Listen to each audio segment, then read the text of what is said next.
안녕하세요. 저는 서울에 혼자 살고 있는 돌싱 30대 남자입니다. 여러분들에겐 첫사랑의 기억이 어떻게 남아있나요? 다시 생각해도 설레고 아련하고 그리운 기억으로 남아있으신가요? 남자는 생각만 해도 설레는 첫사랑을 죽을 때까지 못 잊는다고 하던데 저는 다른 의미로 첫사랑을 죽을 때까지 못 잊을 것 같아요. 어쩌다 제 첫사랑의 기억이 이렇게 바뀌게 되었는지 지금부터 이야기를 풀어볼게요. 저는 고등학생 때 같은 반이었던 아내를 보고 첫눈에 반해 짝사랑을 해왔었어요. 가슴 간질간질거리는 저의 첫사랑이 그렇게 시작된 것이죠. 아내는 미모가 뛰어나서 전교생에게 정말 인기가 많았어요. 여자들은 아내가 쓰는 물건들을 따라 샀었고 학교에서 인기 좀 있다는 잘생긴 애들도 아내의 뒤를 졸졸 따라다녔었어요. 하지만 저는 잘생긴 것도 아니고 그렇다고 날씬한 것도 아니라서 뒤에서만 아내를 봤었어요. 정말 평균 이하의 외모에 살집도 있는 편이라 제가 봐도 너무 별로더라고요. 늘 그렇게 뒤에서 아내를 지켜보다가 애가 가는 대학에도 따라 들어가게 됐어요. 아무리 그래도 그 정도까지 하냐고 말하시겠지만 저는 그만큼 아내를 무척이나 좋아했었거든요. 제 세상은 아내에 의해 흘러간다고 볼 수 있었어요. 그렇게 대학을 가서도 혼자 속으로만 좋아하다가 대학 졸업할 때쯤 제가 용기를 내서 아내에게 고백을 했어요. 현이야, 친하지도 않은 내가 이렇게 불러내서 당황했지. 졸업하기 전엔 꼭 너한테 하고 싶은 말이 있어서 불렀어. 너 좋아해, 현이야. 나도 알고 있었어. 고등학생 때부터 뒤에서 계속 나만 보던데 어떻게 몰라? 다른 애들은 나랑 얘기 못해서 안달이었는데 넌 끝까지 쳐다만 보더라. 알고 있었어? 다른 애들은 다 잘생기고 예쁜데 난 너무 못생겼잖아. 그래서 너한테 말을 걸 용기가 없어서 그냥 뒤에서 쳐다만 봤어. 차라리 말을 걸지 그랬어. 뒤에서 쳐다만 보면 얼마나 무서운 줄 아니? 장난이야. 오히려 다른 애들과는 다르게 특이해서 자꾸 눈길이 가더라고. 그랬어? 그럼 계속 특이한 애로 남기에 오늘도 말 걸지 말 걸 그랬나? 나 근데 정말 너 좋아해. 대학까지 따라올 만큼 진짜 진심으로 좋아해. 대학까지 따라온 거야? 내가 뭐라고 이렇게 좋아해 주는 거야? 나 정말 별거 아닌 사람인데. 아니야, 너만 보고 있으면 주변이 환해지고 너가 웃을 때마다 내가 행복해지는 걸. 이젠 졸업 앞두고 마지막이라고 생각하고 말한 거야. 부담 가지지 마. 대답 안 해줘도 돼. 왜? 난 대답하고 싶은데.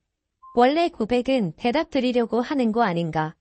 나는 좋아. 우리 한번 만나보자. 아직 어리니까 가볍게 만나보고 아니면 그때 헤어지면 되지. 저는 인생은 믿져봐야 본전이라는 생각에 당연히 차일 것이라고 예상하고 고백한 것인데 예상 밖으로 아내는 활짝 웃으면서 저를 받아주더라고요.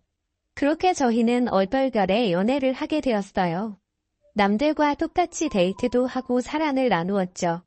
아내 주변에서는 도대체 저를 왜 만나냐고 했었는데 그냥 웃기만 하더라고요. 저는 이유가 뭐든 지금 아내와 사귀고 있다는 자체가 행복해서 아무런 상관이 없었어요. 그리고 졸업을 하고 저는 운 좋게 대기업에 취업을 하게 되었어요. 아내도 대기업에 계속 이력서를 넣어보는데 서류 전형은 대부분 합격을 하는데 저보다 자격증이 많이 부족해서 그런지 최종 면접에서 항상 떨어지더라고요. 결국은 대기업은 포기하고 중소기업에 취직을 하게 되었죠. 위로가 전혀 안 되겠지만 그래도 아내에게 취직 축하한다고 맛있는 것도 사주고 아내가 평소 갖고 싶어 했던 지갑도 축하 선물로 사줬습니다. 아내는 저의 응원을 받고 힘을 내서 열심히 회사를 다녔어요. 제가 어느 정도 직급이 올라갔을 때 아내에게 결혼을 하자고 했어요. 아내는 망설임도 없이 단칼에 제 청혼을 거절하더라고요.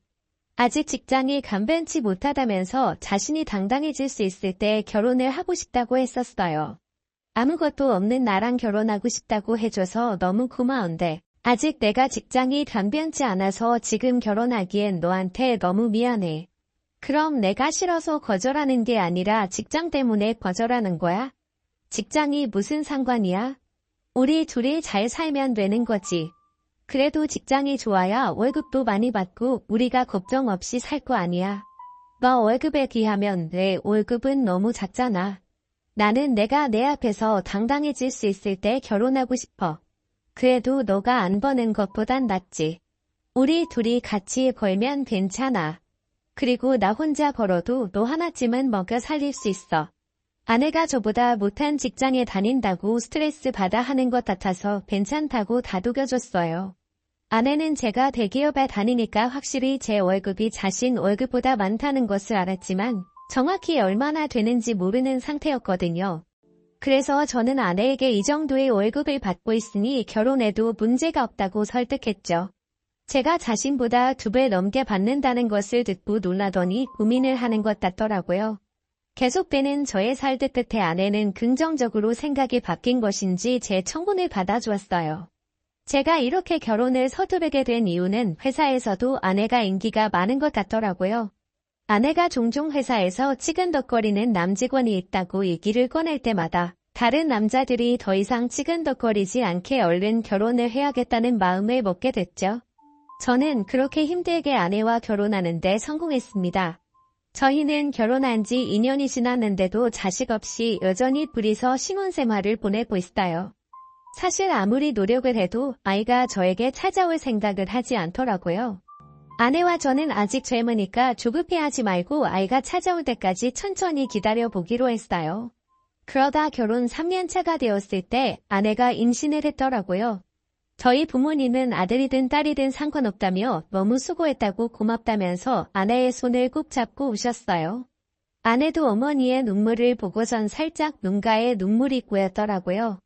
며느리 아끼는 시부모님 덕분에 낙동강 우리알 신세가 된 저만 힘들어졌었어요. 아내 회사가 중소기업이어도 설립자가 여성분이어서 그런지 복지가 대기업 못지않게 좋더라고요. 아내는 일을 하면 스트레스 받을까봐 아이를 위해 휴직을 하고 집에서 쉬고 있었어요. 혹시나 쉬면서 집안일이라도 할까 어머니께서 집에 오셔서 아내 대신 집안일을 다 해놓고 가시더라고요.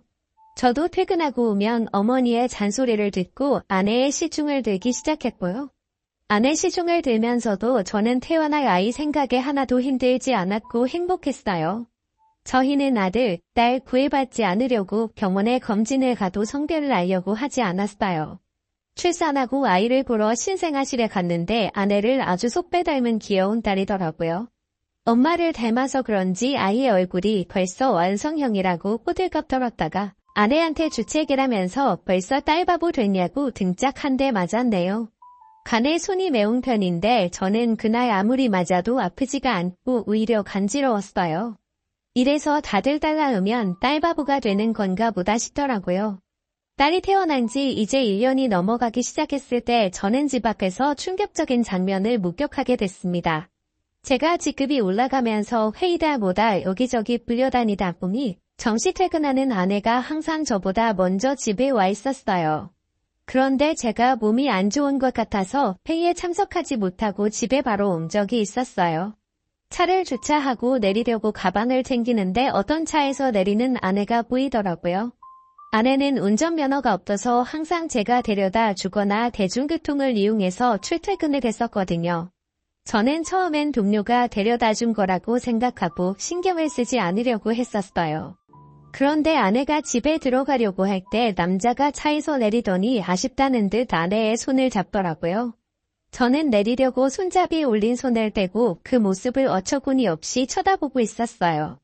아내는 남자를 보면서 웃고 있고 남자는 잡은 손을 안탈 부리듯이 흔들고 난리도 아니더라고요. 다른 사람이 보면 그 둘이 부부인 줄 알겠더라고요. 하필이면 제 차가 입구 정면에 주차하고 있어서 제 블랙박스에 그 장면이 그대로 다 찍혔었어요. 저는 차 안에서 나오지 않고 아내가 들어간 후에도 그 장면만 계속 돌려보고 있었어요.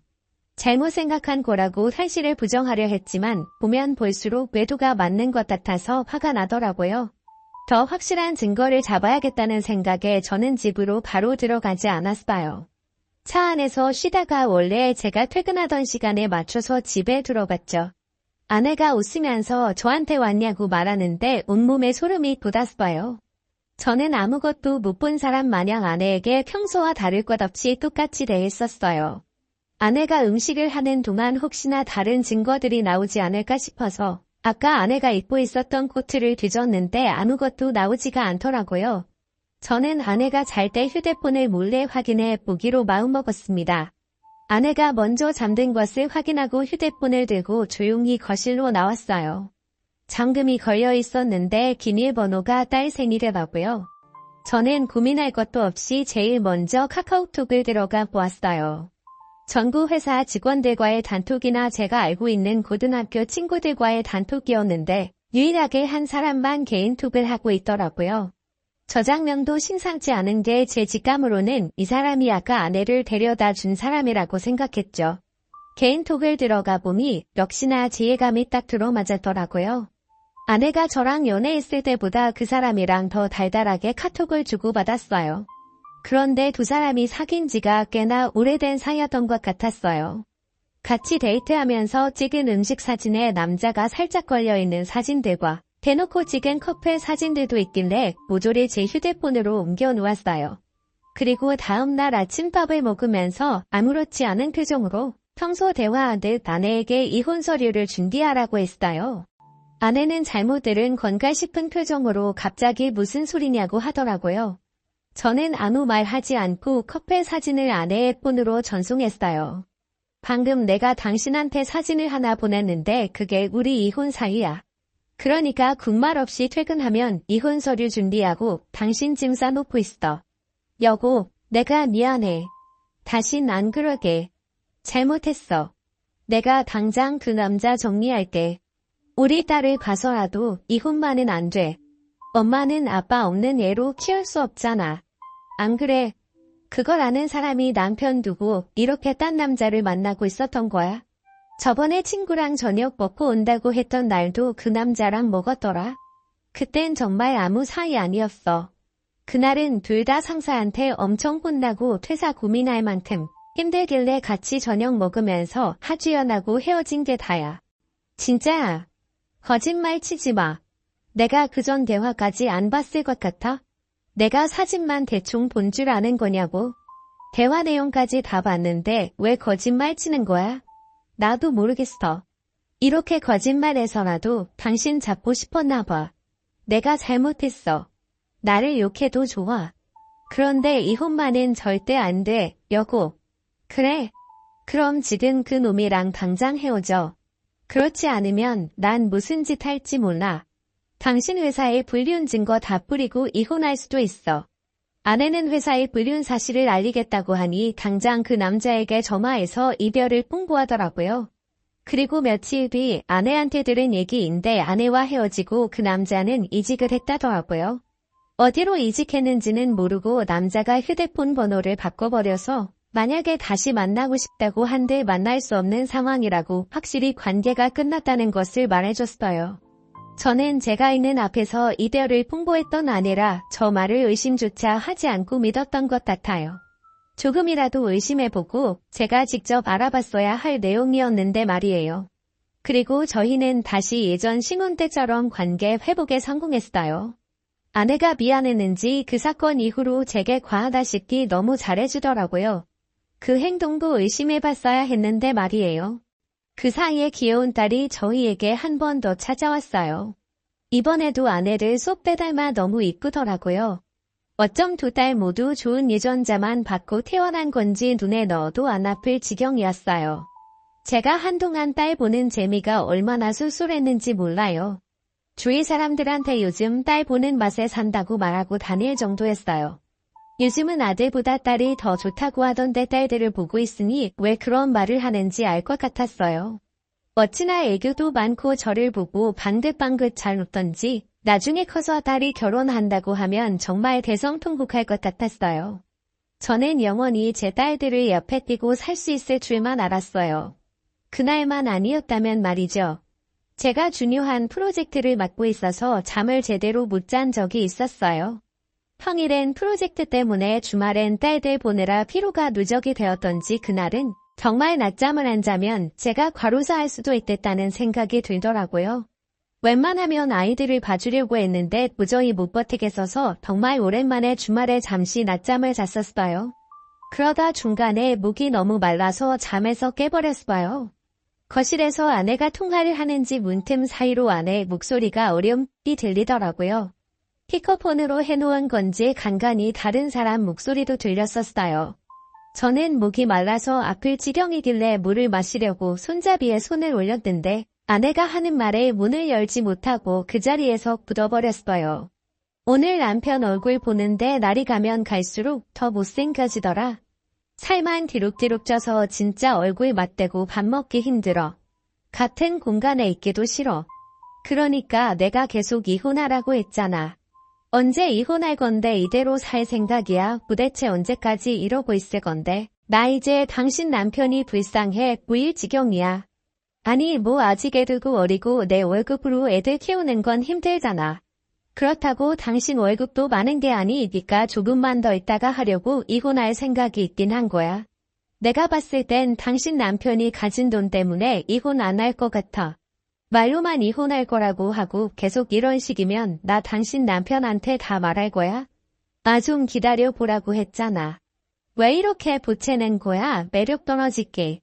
우리 딸 부족함 없이 키워야 하지 않겠어. 그러니까 조금만 참아. 그건 그렇긴 한데 나도 애기들 보고 싶단 말이야. 맨날 사진으로만 보고 나도 실제로 애기들 알아보고 싶어. 근데 지금 자기 애도 아닌데 자기 애라고 믿고 저렇게 좋아 죽는 꼴이 너무 웃겨. 진짜 멍청한 거 아니야? 얼굴이 자기랑 너무 다르잖아. 당신 닮아서 얼마나 예쁜데 자기 애라고 믿지. 멀피 들었을 때 대화 내용으로 내가 상간남이랑 통화하고 있었다는 걸 알아차렸어요. 얼굴 얘기하면서 제 험담을 할 때부터 저는 손을 뻗어서 화장대 위에 있던 제 폰을 들고 아내의 통화 내용을 녹음하기 시작했어요. 둘이서 오가는 대화들이 정말 갈수록 가관이더라고요. 제 험담은 그럴 수 있다고 생각했는데 이제껏 제 딸이라고 믿었던 애들이 알고 보니 제 딸이 아니라 상간남 딸이라고 하니까 너무 충격적이더라고요. 저는 들고 있던 폰을 바닥에 떨어뜨렸고 그 소리에 아내가 놀랐는지 황급히 전화를 끊더니 방문을 열고 불을 켜더라고요. 불을 켜자마자 바로 앞에 서 있던 저를 발견하고 놀라서 소리를 지르더라고요. 여보 당신 언제부터 여기 있었어? 혹시 내가 통화하는 거 들은 거야? 어디서부터 들었어? 다 들었어. 너 당장 내 집에서 나가. 더 이상 내 목소리 듣고 싶지 않으니까 아무 말 하지 말고 지금 조용히 그대로 문 열고 나가. 여보 이거 오해야. 내 말 좀 들어봐. 당신이 지금 어디서부터 뭘 들었든 다 오해야. 그러니까 이거 드라마 얘기야. 내가 요즘 보는 막장 드라마 있는데 그 얘기하는 거였어. 내가 방금 분명히 당신 목소리 듣고 싶지 않다고 말했을 텐데 나가. 안 나가. 못 나가겠으면 내가 나가게 만들어줘. 아이들 데리고 당장 나가. 여보 내가 정말 미안해. 나 여기서 절대 못 나가. 한 발자국도 안 나갈 거야. 여기서 나가면 정말 갈 곳이 없어. 그러니까 제발 한 번만 봐줘. 괜히 입만 아프게 더 말할 필요 없고 여기 있는 물건들 다 내 돈으로 산 거니까 그대로 두고 귀찮게 짐 쌀 필요 없이 몸만 나가면 되겠네. 아이들 데리고 나가. 내 인내심도 여기까지니까. 아내는 계속 나갈 수 없다면서 제 바지가랑이를 잡고 늘어지더라고요. 저희가 싸우는 소리에 놀란 애들도 울고 불고 난리가 났었어요. 제 애가 아니라는 말을 들으니 더 이상 애들이 울든 말든 달래주고 싶지가 않았어요. 아이용품은 저희 집에 도왔자 필요가 없으니 대충 애들 짐만 챙겨서 아내 손에 쥐어줬어요. 아내는 제가 쥐어진 가방을 던지고 못 간다면서 바닥에 들어 눕더라고요. 제가 경찰에 전화하는 신용을 하니 아이들을 데리고 나갔어요. 알고 보니 아내는 전에 저한테 들켰던 그 상간남과 계속 만나고 있었더라고요. 저번에 헤어졌다는 말도 거짓말이었고 일찍을 했다는 말도 전부 거짓말이었어요. 그렇게 저를 속이고 둘은 뒤에서 만남을 이어갔던 거예요. 제 자식이라고 믿었던 딸들도 그 남자와 아내 사이에서 낳은 딸들이었던 거죠. 지금까지 저와 자신 사이에 아이를 낳고 싶지 않아서 피임약을 복용하고 있었더라고요. 아내는 상간남이 가진 게 쥐뿔도 없었는데 단지 얼굴 하나만 보고 만난 것이었어요.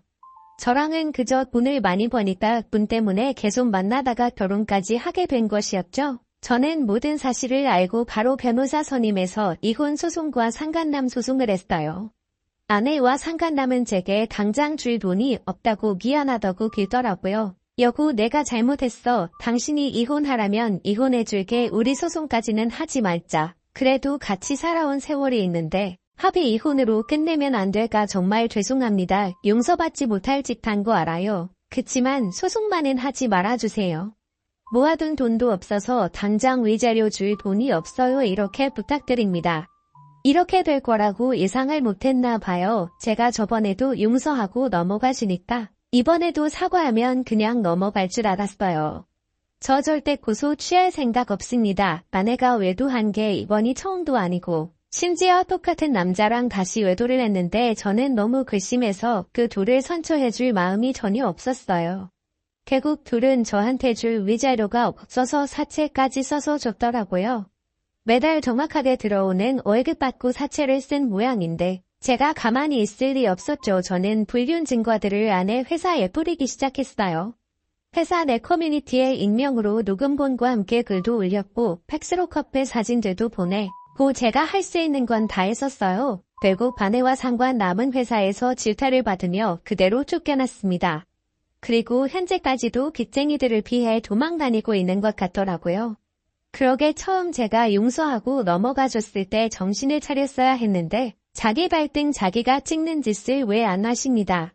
저는 정말 죽을 때까지도 이 일을 절대 못 잊을 것 같아요. 다시는 결혼할 생각도 그렇다고 연애를 할 생각도 전혀 없어요.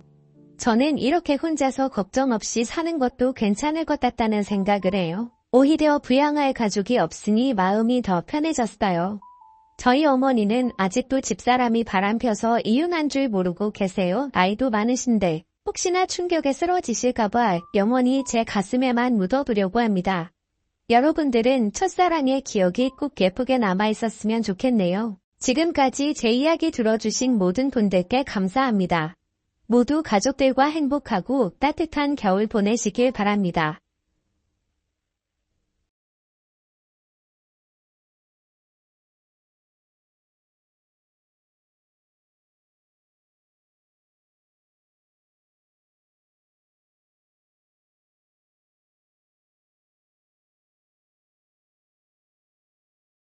고 다니는 아가씨였거든요. 절대 겉모습으로만 사람을 판단해선 안 되는 거 알아요. 하지만 누가 봐도 그래 보였어요. 여하튼 남편의 시아버지 재산을 노리는 거라고 반대를 많이 했어요. 그런데 결혼 전 형님이 임신해버려서 남편의 반대는 아무런 장애물이 아닌 게 되었죠. 그리고 떡하니 아버님이 바라시는 아들까지 낳았으니 남편은 말은 하지 않지만 고민이 많아진 것 같더라고요. 시아버지는 손주 보려고 농사일도 제쳐두시고 아주버님 집에서 거의 사셨어요. 일평생 바라는 걸 뒤늦게나마 이루신 아버님은 아주버님 아파트도 한 채 사주셨죠. 사람 일이 어떻게 될지도 모르니까 명이라도 아주버님 앞으로 하시라고 했지만 어차피 결혼하고 애도 낳았는데 일은 무슨 일이냐고 형님 앞으로 해주셨죠. 어차피 손자 낳아서 선물로 주는 건데 기분 좋게 줘야지 하시며 그러셨죠. 그런데 그것도 모자라서서 가지고 계시던 땅도 다 주시려고 하시는 거예요. 하지만 저희 남편이 강력하게 반대해서 땅을 주시지는 못하셨습니다. 그런데 일주일 전에 시아버지는 소유하신 모든 땅을 저희 남편 명의로 해주셨어요. 그러니까 사건의 발단은 한 달 전에 일어났네요. 아주버님이 술에 취하셔서 남편에게 전화를 했고 밤늦게 남편이 아주버님을 만나러 나갔어요. 새벽이 돼서야 들어왔어요. 남편은 화가 많이 나 있었어요. 저는 도대체 무슨 일 때문이냐고 물었죠. 남편의 말은 충격이었어요.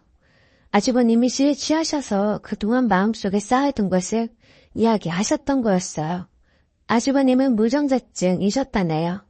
몇 년 전 병원에 갔는데 알게 되었다고 그러셨대요.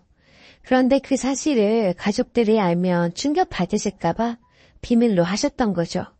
특히 아버님의 기대를 알고 있기에 더더욱 말을 못했던 거였어요. 그래서 남편이 그럼 애는 누구 애냐고 물으니 무정자증이어도 아이가 태어나는 경우도 있다더라. 무조건 안 생기는 거는 아니라고 했대요. 그래서 혹시나 싶어 검사를 해보고 싶은데 신장 확인 검사했는데 내 자식 아니라고 나올까봐 겁난다고 울면서 이야기하셨다네요. 남편은 그런 아주버님이 너무 안쓰러워서 다른 말은 안 하고 그냥 하시는 말을 들어주다 왔다더군요. 이 노릇을 어떻게 하면 좋겠냐고 하더군요. 당연히 친자검사를 해야 한다고 했죠. 모르면 몰라도 알게 되었는데 가만히 있을 수는 없잖아요. 남편도 그래야 하겠지 하더군요. 남편은 잠깐 눈을 붙인 다음 아주버님 집으로 갔어요. 아주버님을 만나 친자 검사하자고 설득을 했죠. 결국 검사를 하게 되었고 일주일 후에 결과가 나왔어요. 역시 친자가 아니라고 나왔어요. 남편이 이 사실을 아버님께 이야기하려고 했지만 조만간 아주버님이 직접 하신다고 해서 알았다고 했다네요. 그런데 검사 결과가 나온 지 이틀이 지났나요? 아주버님은 남편에게 전화해서 검사 결과를 아버님께 이야기하지 말라고 하더군요. 하지만 그런 사실을 어떻게 부모한테 속이냐고 결국 아버님께 가서 모든 것을 이야기를 했어요. 아버님은 충격을 받으셨고 아주버님을 불렀죠. 아주버님을 보시자마자 당장에 이혼하라고 하셨어요. 하지만 아주버님이 이미 결혼했고 호적에 자식으로 올렸으니 제 자식이다 라고 이야기했다더군요. 그래서 그냥 친자식으로 생각하고 키울 거라고 하셨대요. 아버님은 그 자리에서 알아누우셨어요. 하지만 아주버님은 떼서 굽히지 않으셨고 아버님은 화가 나실 대로 나셔서 그 길로 아주버님이랑 연을 끊으신다고 하셨어요. 그리고 땅을 남편 앞으로 싹 돌려놓으셨죠. 아버님이 이제는 앞으로 아들은 저희 남편 하나라고 생각하고 사시겠다고 아주버님께 다신 보지 말자고 하셨어요. 그런데 더 큰일이 일어났어요. 가족들이 모든 사실을 알게 된 것을 안 형님이란 여자가 자기 아들을 친아빠도 아닌 아주버님에게 맡긴 채 집을 나갔어요. 그러니까 자기 자식을 버린 거죠. 완전히 무책임한 여자였어요. 거기다 자기 명의로 된 아파트를 팔아서 돈만 들고 사라졌어요. 시아버지께서 기분 좋아지라고 명의를 앞으로 해준 게 화근이었죠. 상황이 이렇게까지 되었는데 아주버님은 그래도 부자의 연을 끊을 수 없다며 갓난아기를 혼자 키운다고 합니다. 속이고 결혼한 것도 모자라서 모든 진실이 다 까발려져서 사태가 이 지경이 되어 같이 살기 싫으면 적어도 자기 자식은 데리고 가야 하는 거 아닌가요? 왜 피도 안 섞이고 아무런 상관도 없는 아주버님이 그 아이를 책임져야 하나요? 완전히 아주버님은 이용당한 거였어요. 처음부터 돈을 노리고 아주버님하고 결혼한 것 같더군요. 세상에 이런 나쁜 여자는 처음 보네요. 남편이 그 여자를 찾으려고 이리저리 수소문해보았지만 못 찾았어요. 더 기가 막힌 거는 그 여자는 결혼 후에도 아기의 진짜 아빠와 계속 만나고 있었고 둘이서 아파트를 판 돈을 들고 도망갔다는 사실을 알게 되었죠. 아주버님에게 사실을 이야기하고 그 여자 아이 키우겠다는 마음을 접으라고 했죠. 하지만 아주버님은 아이를 키운다는 결심을 꺾지 않으시더군요. 주위에서 아무리 이야기를 해도 설득이 안 되네요. 저희 아주버님을 어떻게 해야 좋을지 모르겠습니다. 오늘 사연 어떠셨나요? 여러분의 소중한 의견 댓글 참여 부탁드려요. 구독 잊지 마시고 알림 설정 해두시면 다음 영상을 빠르게 보실 수 있습니다. 오늘의 사연 시작합니다. 안녕하세요. 결혼 2달 차 새댁입니다. 시국이 시국인지라 결혼식이 미뤄져서 원래 예정되어 있던 날짜에 혼인신고만 하고 신혼집으로 들어와 살고 있어요. 제목처럼 어머님이 저희 신혼집에서 환갑잔치 하자시네요. 남편의 외삼촌 내외와 사촌 동생, 이모들, 그리고 시누이와 시누이의 약혼남까지도 온다 합니다. 그런데 어머님이 저한테 직접 의견을 물어본 것도 아니고 남편에게 전화로 통보를 했습니다. 저희 결혼할 때 큰 가구라 꼭 필요한 가전제품만 구매했어요. 신혼집이 아직 많이 횡해요. 식기랑 자잘한 용품들은 살면서 채워갈 생각이었어요. 이런 집에 시부모님은 모셔도 싫은데 대가족 단위로 환갑잔치라뇨. 남편한테 무조건 싫다고 했습니다. 그랬더니 남편이 제 탓이라네요. 결혼 전에 남편 외갓댁에 인사드리러 간 적이 있었어요. 그때 외삼촌 내외가 언제 어디로 이사하냐고 물어보시길래 이사 계획 말씀드리고 이사 다 하면 언제 한번 초대할게요 라고 제가 대답했습니다. 남편 말 네가 그때 초대한다 하지 않았냐. 예, 했죠. 했는데 그건 집들이 주최하는 집주인 마음이죠. 하지만 어머님 환갑잔치는 어머님이 멋대로 날짜 정하고 초대도 마음대로 하지 않았냐. 나는 아직 준비가 안 돼서 안 된다 하며 어머니께도 내가 전화해서 그렇게는 못하겠다고 말씀드릴 거다라고 하니 남편이 그럼 자기가 너무 서운할 거라네요. 남편이랑 이 일로 계속 대화하다 끝끝내 제가 화를 냈습니다. 아 하고 소리를 질렀어요. 그러니까 남편이 벙쪄서는 이상한 여자 쳐다보듯이 저를 바라보더라고요. 연애하면서부터 지금까지 단 한 번도 남편에게 이렇게 화낸 적이 없었어요. 역시 남자들은 결혼하면 효자가 된다더니 이놈도 다를 것 하나 없는 놈이었네요. 싸울 당시 저랑 남편은 같이 볼일 보러 나갔다 귀가하는 길이었는데 저는 남편한테 당장 차를 세우라 하고 내렸습니다. 남편에게 먼저 집에 가라고 한 뒤에 저는 친동생네 집으로 갔어요. 그리고 친동생네에서 한참 엉엉 울다가 정신을 차리고 시어머니에게 전화를 했습니다. 어머님이 평상시 저에게 잘 대해주셨기에 최대한 무례하지 않게 말씀드렸어요. 우리 집 정리 하나도 안 되어 있고 손님들 오셔도 식기랑 여분, 밥상이랑 이불도 없다. 나중에 초대하면 안 되겠냐라고요. 환갑 당일에 신우집에서 술파티 하시고 친척들 전부 자고 가신다고 하셨거든요. 그럼 아침도 차려야 하고 화장실도 하나뿐인 코딱지만한 20평대 아파트라 자고 가는 건 말도 안 되는 이야기 아닌가요? 그랬더니 어머님이 일단 알겠다 하고 전화를 끊으셨어요. 그래서 저는 한시름 놓았죠. 그런데 이틀 뒤 신우집으로 택배가 왔습니다. 시어머님 이름으로 왔더라고요. 뜯어보니 꽃무늬 플라스틱 식기 세트였습니다. 기세 식당에서는 쓸 법한 그런 거였어요. 겁나 많았어요. 11세트 정도? 깨알같이 수저 세트도 같이 들어있더라고요. 그리고 꽃무늬 친구 세트도 한 세트 왔네요. 불길한 예감에 당장 시어머니에게 전화하니 그거 싸구려 아니야. 너희 집에 둘이 쓸 것밖에 없다 해서 보냈어. 그리고 큰 밥상은 없어도 돼. 바닥에 신문지 깔고서 먹자. 너희는 장소만 제공하는 거야. 부담 가지지 마 라고 하십니다. 하시는 말씀들이 너무 어이가 없어서 일단 전화를 끊었습니다. 그리고 남편에게 고래고래 화를 냈더니 남편이 다시 어머니에게 전화를 걸어 나중에 하면 안 되겠냐고 했지만 씨알도 안 먹혔어요. 어떡해요 저. 시간을 2달 전으로 돌릴 수만 있다면 뭐든 하겠어요. 제가 어떻게 대처하는 게 현명한 걸까요? 참고로 결혼할 때 양가에서 지원받은 거 하나도 없습니다. 각 집안에서 결혼 선물로 전자제품 하나씩 받은 게 전부입니다. 아참 빼먹은 게 있는데요. 환갑 당일에 남편은 출근하고 없습니다. 남편 직업 특성상 로테이션 근무이고 그날은 하필이면 주말 출근 나이트 근무입니다. 그리고 남편 직장은 요즘 최고조로 바쁘시기라 연차 월자 못 뺍니다. 안녕하세요. 후기는 작성할 생각이 없었는데 요청이 많아 작게나마 써보려 해요. 결론부터 말씀드리면 집들이 겸 환갑잔치를 했습니다. 사이다 후기가 아니라 면목 없네요. 댓글을 보고 친정으로 피신해 있을까도 생각해서 친정엄마한테 전화했는데 저희 엄마도 어쩔 수 없는 옛날 사람인가 봐요. 언젠가 한 번은 거쳐야 하는 일이라며 눈 딱 감고 하랬어요. 결국 몇 날 며칠 생각에 생각을 거듭하다 큰맘 먹고 하게 됐습니다. 저와 남편이 없는 집에 손님들 알아서 놀다 가라 하기엔 너무 찝찝했고 무작정 잠시 타기에도 뒷일이 걱정됐어요. 저는 제가 생각했던 것보다 훨씬 겁쟁이였나 봐요. 당일에 그냥 삼겹살만 몇 덩이 사다 놓고 다른 장은 하나도 안 받은 채 손님들을 맞이했어요. 물론 상도 안 차려두고요. 어머님이 장을 다 봐오시긴 했어요. 그리고 환급상도 어머님과 외숙모분이 거의 다 차리셨어요. 저는 요리 일도 모르는 요리 무식장인 척하며 주방 도구가 어디 있는지 알려드리고 구경만 했죠. 정말 바닥에 신문지 깔아드리고 어머님이 보내주신 꽃무늬 그릇들을 꺼내 해결했습니다. 저녁 식사 뒤처리는 다행히도 집에 식세기가 있어 쉽게 했어요. 저녁 식사가 밤늦게 끝난 후에도 손님들 모두 잘 생각을 하지 않으셔서 저는 그냥 먼저 자러 들어가겠다고 하고 방으로 쏙 들어와 쉬었습니다. 아침 식사는 제가 그래도 남편 낳아준 어른인데 미역국 정도는 끓여드리자 싶어 미역국 끓이고 나머지 반찬들은 퇴근하고 온 남편한테 만들라고 해서 대충 먹었어요.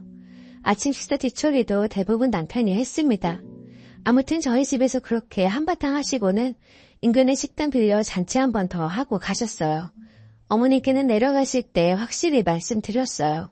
이제 저랑 의논하지 않고 마음대로 신혼집을 약속 장소로 잡지 마시라고.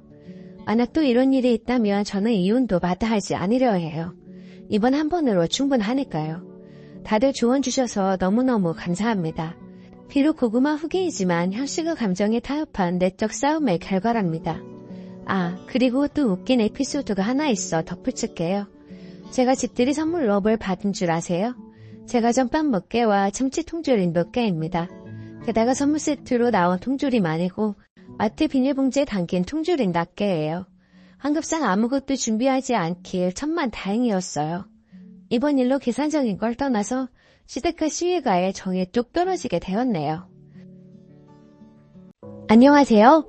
저는 3남매 중 중간이고 저만 여자고 오빠와 남동생이 있어요.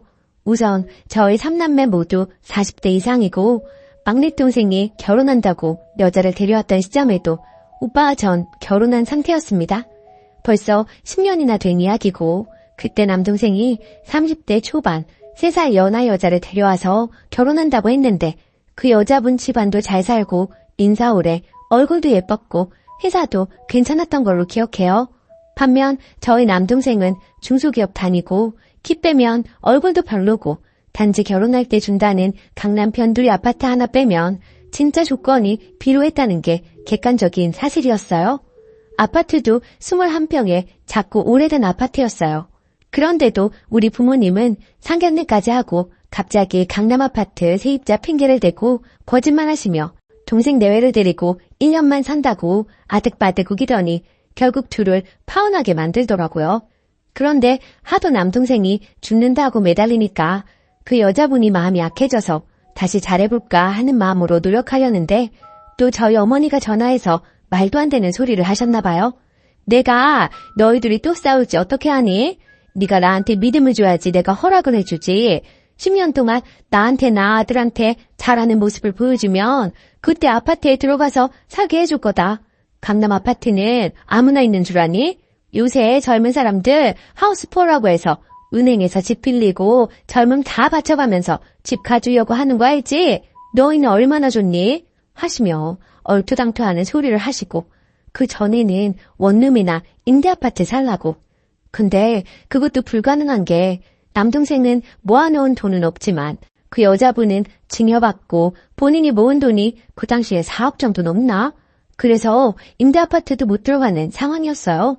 떡하니 아파트 한 채 가지고 있는 여자한테 그 필요한 아파트 하나 들이밀며 협박 아닌 협박을 하던 저희 엄마였죠.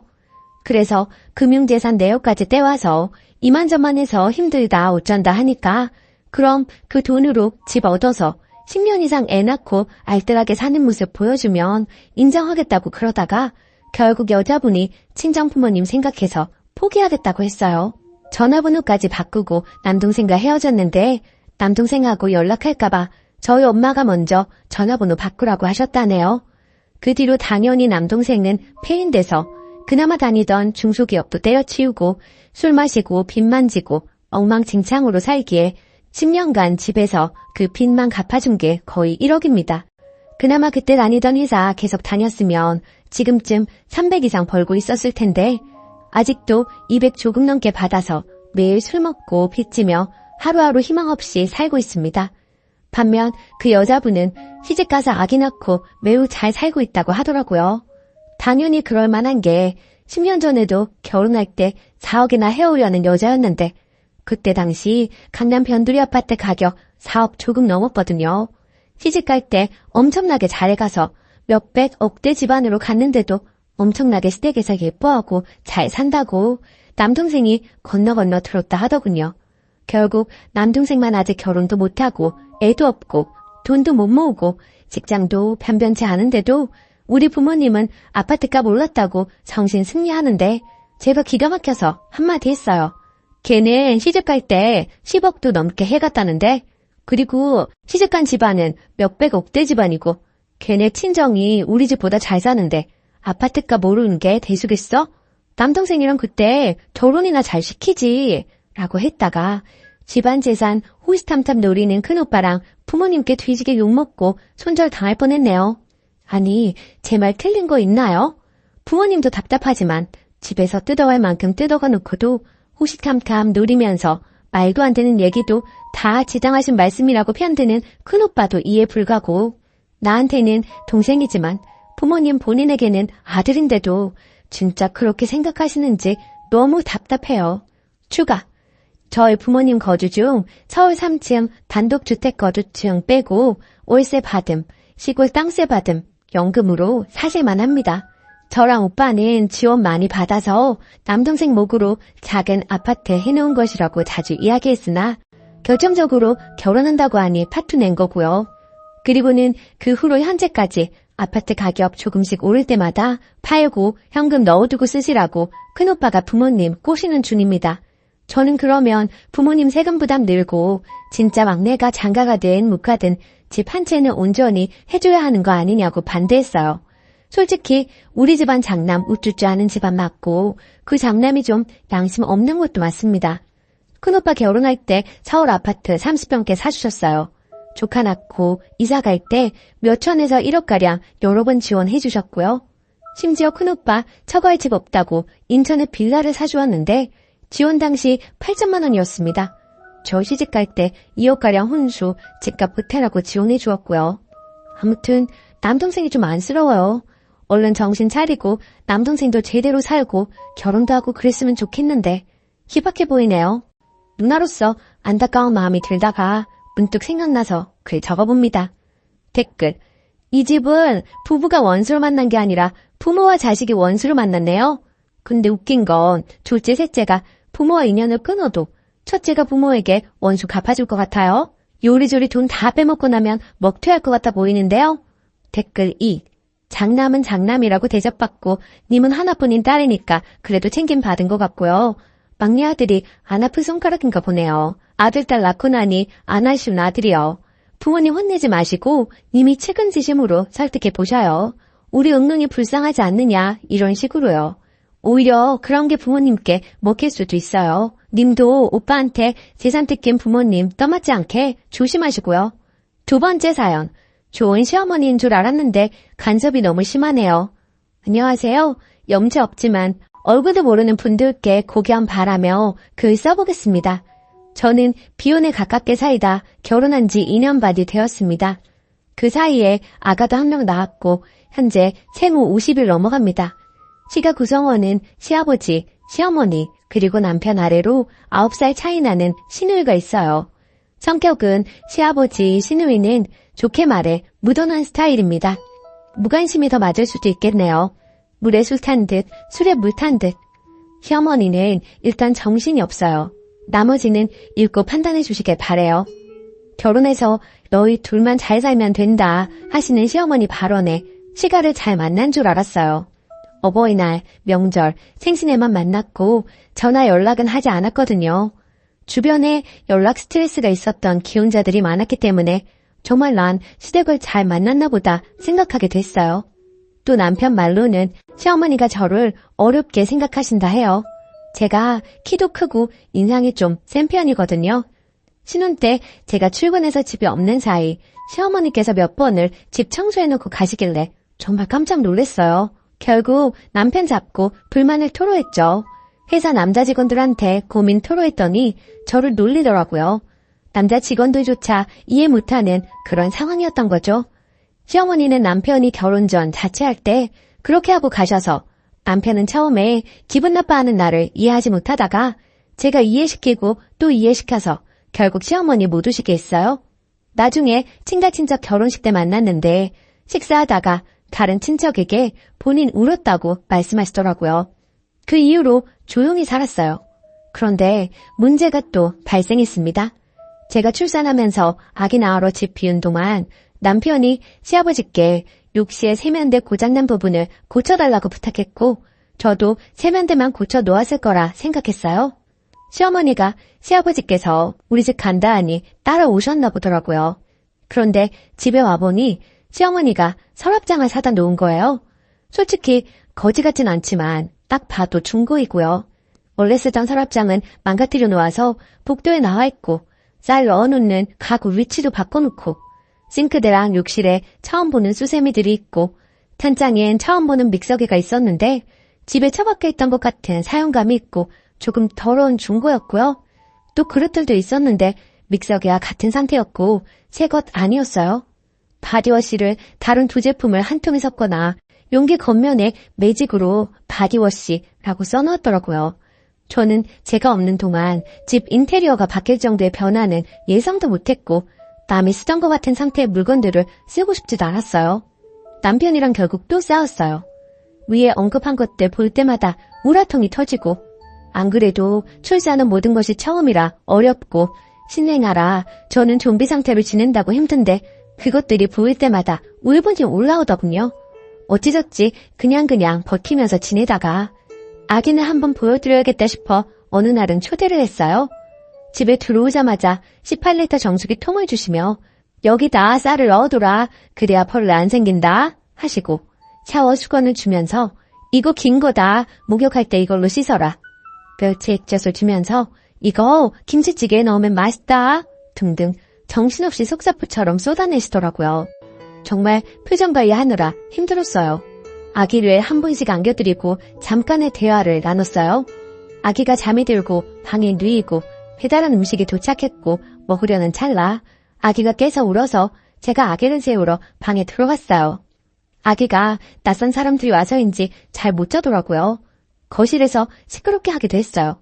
방 안에 들어가 있으니 시어머니가 찬장도 열고 그릇이 어쨌니 냉장고도 열고 남편한테 본인이 한 된장찌개 먹었니 하면서 살림을 다 건드리더라고요. 정말 나가서 싸울 뻔했어요. 여하튼 참고 시가 식구들은 가고 남편이랑 또 싸우게 됐지요. 남편이 시어머니께 못 오게 한다고 전화 건다 하더라고요. 통화로 남편이랑 시어머니랑 엄청나게 싸웠어요. 내 앞에서는 좋은 사람인 척 하던 분이 걔가 그래? 장모한테 물어본다. 장모는 집에 오게 하면서 나는 왜 못 오게 해? 하시더군요. 저희 엄마가 아기 목욕시켜주시고 저 낮에 쉬게 하려고 오시거든요. 아무튼 매우 사나운 말투로 엄청나게 또 쏟아내더라고요. 수화기 너머로 들리는 그 소리 때문에 정이 완전히 사라졌어요. 그리고 어버이날에는 남편 만시가 갔다 왔어요. 아기도 있고 제가 아기 보느라 허리가 나가서 잘 못 걸었거든요. 남편이 가서 얘기했는데 시어머니가 본인이 잘못했다, 미안하다고 했다던데 솔직히 저는 그 말 들어도 안 괜찮아요. 남편이랑 시어머니 통화 사건 이후로 시어머니 생각만 하면 숨이 가빠지고 이게 공황장애인가 싶게 되어버렸어요. 제가 어떻게 해야 하죠? 곧 아기 100일인데 저는 친정집에서 친정 식구들만 100일상 차려서 축하하고 싶은데 남편이 서운해할 것 같아서 밖에서 100일상 차려서 시가 식구들도 초대해야 하나 싶기도 한데 또 시어머니 볼 생각에 가슴이 갑갑해집니다. 추가 댓글 잘 읽어보았습니다. 제가 너무 예민하다는 분들도 계시고 자꾸 물어보지도 않고 남의 사연 간섭하는 시어머니가 너무하다는 분들도 계시네요. 사실 전 친정엄마가 그래도 싫을 것 같거든요. 시어머니라서 참다 보니 더 터진 것 같기도 하네요. 그리고 시어머니가 인정 욕구가 강해요. 본인이어야지만 된다는 생각이 있으신 것 같아요. 그리고 제가 볼 땐 시어머니 살림 잘하는 편도 아닙니다. 그리고 원래 시어머니가 남편이랑 싸운 다음에도 이해를 못 하셨어요. 본인 여동생이랑 친한 친구가 아들이 있어서 둘 다 시어머니 위치인데 공교롭게 그 두 집안에서 아기를 봐달라 했나 보더라고요. 그래서 당연히 본인도 그렇게 되겠거니 했나 봐요. 근데 그 둘은 정상이니 며느리가 부탁도 한 것 같아요. 시어머니가 이번 일 일어나고 그 두 분한테 물어봤고 그 두 분이 우리 집 가지 말라고 그랬대요. 그리고 시아버지를 왜 물건 고치는데 부르냐 하시는 분들이 계셨는데 시아버지가 손기술이 좋으시거든요. 그래서 가볍게 부탁했나 봅니다. 허를 찌르는 지적이었네요. 앞으로는 전문가 이용하겠습니다. 저는 저희 부모님 욕 먹을까 봐서 가장 걱정이라 아직 가만히 있는 중이거든요. 솔직히 시어머니가 저 싫어해도 상관은 없어요. 어차피 노력하든 안 하든 저 좋아할 사람은 좋아하고 싫어할 사람은 싫어하니까. 다른 사람이 나에 대해 갖는 호감, 비호감에 관해 관심 없고요. 하지만 중간에서 남편이 많이 힘들 테니 정말 최소한의 도리는 해야겠다라고 생각의 정리는 맞췄네요. 댓글 읽고 남편 잡지 말고 잘해줘야겠다 싶었어요. 남편은 제 편이어야 하니까요. 100일은 시댁 식구들하고 밖에서 소소하게 밥 먹어야겠습니다. 깨달음 주셔서 감사해요. 댓글 1. 아들이 좀 막내 스타일인가 봐요. 아빠한테 고쳐달라는 건 좀. 그리고 시어머니 살림 마음대로 들여놓는 거 소름이네요. 자기 집이라고 생각하는 건가? 아무튼 하나씩 지금처럼 태클 걸어가며 못하게 선을 그어가는 방법밖에 없어요. 신기한 건 이거 안 된다 하면 오케이, 미안하다, 잘못했다 하고 다른 이상한 민폐행동 망원시전. 그래도 시어머니가 본인 잘못이라고 하시는 거 보니 말이 안 통하시는 분은 아닌 것 같네요. 근데 보통 모든 어른 고집은 못 꺾어요. 적당히 그러려니 하고 진짜 못 참는 것들만 솔직히 말씀드려서 해결해봐요. 댓글 2. 저는 시모 때문에 꼭 참다가 애 낳고 폭발했어요. 신랑과 이혼 직전까지 갔고요. 우리 신랑도 그랬어요. 그게 뭐가 문제야? 엄마 의도는 그런 게 아니야. 결국 부부 상담 받고 신랑이 많이 변했습니다. 시모가 무례한 진상이라는 게 판명 났거든요. 내 말은 죽어도 안 듣더니 상담받고 변하더라고요. 암튼 신랑이 시모한테 난리 1차, 나도 시모한테 쌓인 거 폭발해서 다박다박 말했어요. 결국 시모 사과했고 지금은 내 눈치 엄청나게 봅니다. 하지만 막말은 계속하긴 해요. 이건 인간성 문제 같아서 저도 어느 정도 포기했습니다. 시모가 또 막말하면 무식하다, 쌍스럽다 이렇게 생각하세요.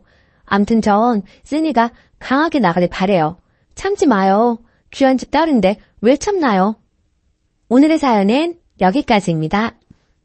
안녕하세요. 저는 아들 둘 키우는 30대 초반 엄마입니다.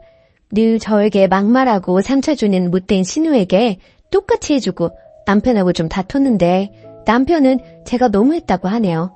그동안 당하기만 한 저로서는 전혀 너무했다는 생각이 안 들거든요. 부족해도 한참 부족하기에 전 잘못한 거 없다는 처지예요.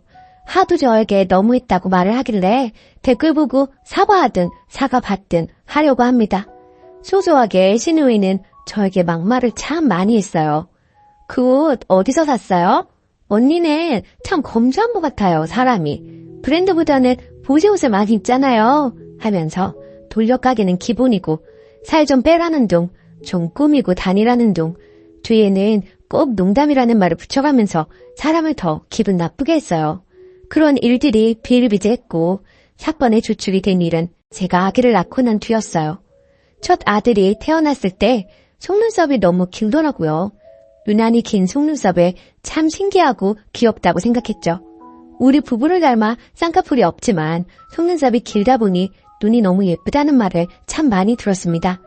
그런데 속눈썹 가지고도 신우한테 독설을 들을 줄은 몰랐어요. 그때 20대 초반 미혼이었던 신우가 하는 말이 언니, 양소가 더러우면 눈썹이 길다고 하던데 좀 관리하지 그랬어요. 얼마나 깔깔 웃으며 이야기하는지 콱 지워받고 싶었지만 철없는 신우라 예? 그게 무슨 말도 안 되는 소리예요. 어디서 이상한 소리만 듣고 다니나 봐요. 하고 무시했습니다. 그리고 몇 년 후 둘째 아들도 속눈썹이 길었어요. 주위 사람들이 아들들이 눈이 너무 예뻐서 부럽다, 좋겠다 해주시는데 예쁘게 봐주시니 얼마나 감사한지. 두 아들 다 저희를 빼다박은 모습이 왠지 뭉클하고 기분 좋았죠. 그런데 이 격떨어지는 20대 중반이 된 신우가 또 입을 놀리더라고요. 언니, 관리 좀 하라니까요. 양수가 더러우니 속눈썹이 저렇게 길잖아요. 하더라고요. 그래서 대답했죠. 그러게요. 근데 나 어머님께서 해주시는 반찬이랑 아버님이 사주신 과일로 대부분 먹었는데 뭐가 그렇게 더러웠을까요? 라고요. 그랬더니 아유, 농담이지. 뭘 그렇게 대답해요. 엄마 아빠 들으면 서운하시게 하더라고요. 제가 입도 또 심하고 몸이 안 좋아서 시부모님이 자주 오셔서 먹을거리 챙겨주셨어요. 임신 전에도 첫째 손주 보러 자주 오시는 어머님이 항상 반찬이나 반찬 재료를 갖고 오셨고요. 한 번씩 시댁 모임 가면 시부모님이나 남편은 가만히 있는데 신우 이것이 저를 한 번씩 뒤틀어요. 저보고 이것저것 시키고 일 부리려고 하는데 그렇다고 당하고만 있는 저는 아니거든요. 한 번은 저보고 엄마가 요리 다 하고 힘들었으니 언니가 설거지하게 엄마는 가만히 있으라고 하길래 네, 어머님이 맛있는 거 해주셨는데 당연히 설거지 해야죠. 근데 아가씨도 아무것도 안 했죠? 같이 해요. 제가 해물 테니까 거품 내주세요. 어머님 음식 맛있게 얻어먹었는데 아가씨도 일해야죠. 하면서 같이 일하게끔 했어요. 저 일부러 골탕 먹이려는 거 뻔히 알고 있었고 제 실수에 어쩔 수 없이 설거지하면서 입 툭 튀어나와 있더라고요. 어쨌든 다시 본론으로 돌아와서 그 뒤 신우가 시집가고 허니문 베이비로 아들 출산했어요. 그리고 며칠 전에 시조카 100일이라 신우 집 다녀왔습니다. 시조카 직접 본 건 처음이었는데 속눈썹이 길더라고요. 어라? 이때다 싶어서 말했습니다. 물론 100일 잔치 끝나고 사진도 다 찍고요. 아가씨, 김신 때 아무거나 막 먹더니 아기 피부가 안 좋네. 그러길래 커피랑 과자랑 많이 먹지 말라고 했잖아요. 100일 전에 피부가 이런 건 또 처음 본다. 그리고 아가씨 양수도 많이 더러웠나 봐요. 어째 속눈썹이 우리 애들보다 더 기네요. 난 또 아가씨는 관리 잘할 줄 알았는데 헛똑똑이네. 그랬더니 갑자기 우네요. 그래서 또 이야기했어요. 농담인데 왜 울어요? 우리끼리 그런 농담쯤은 할 수 있잖아요. 그랬더니 펑펑 울어요. 달래줄 마음도 없고 계속 울고 투덜대는 거 듣기 싫어서 빠르게 점심 먹고 집으로 왔습니다. 그랬더니 남편이 저에게 막 뭐라고 하네요. 결국에는 남편과 말다툼을 했습니다. 아까 말이 너무 심하잖아. 100일 된 아이 예쁘다는 말만 해줘도 모자란데 그게 뭐냐? 혹시 그때 한 말 아직도 마음에 담아두고 그러는 거야? 철없는 애가 한 말을 그냥 넘기고 말지 뭘 또 똑같이 갚아주려고 하냐? 하더군요. 늘 아가씨가 농담이라고 하는 말에 비수 꽂혀가며 살았어. 똑같은 말 대갚아줬을 뿐인데 그게 펑펑 울 일인가? 난 남한테도 막말 잘하길래 본인은 상처 안 받을 줄 알았지. 아, 그래서 똑같이 하니 속 시원하냐? 그냥 넘길 수도 있잖아. 꼭 그렇게 울려야 해? 무슨 말도 안 되는 말 하면서 애한테 상처를 줘. 양수 더러우면 속눈썹 길다는 거 네 동생한테 배운 거야. 잊고 있다가 조카분이 생각나서 한 말이야. 농담인데 왜 우냐? 네 동생은 그런 농담 해도 되고 나는 왜 안 되는데? 그랬더니 그 뒤로는 할 말이 없는지 한숨만 푹푹 쉬고 결국 지금은 냉전입니다. 이거 제가 속이 좁은 건가요? 저는 할만하니까 했다고 생각하거든요.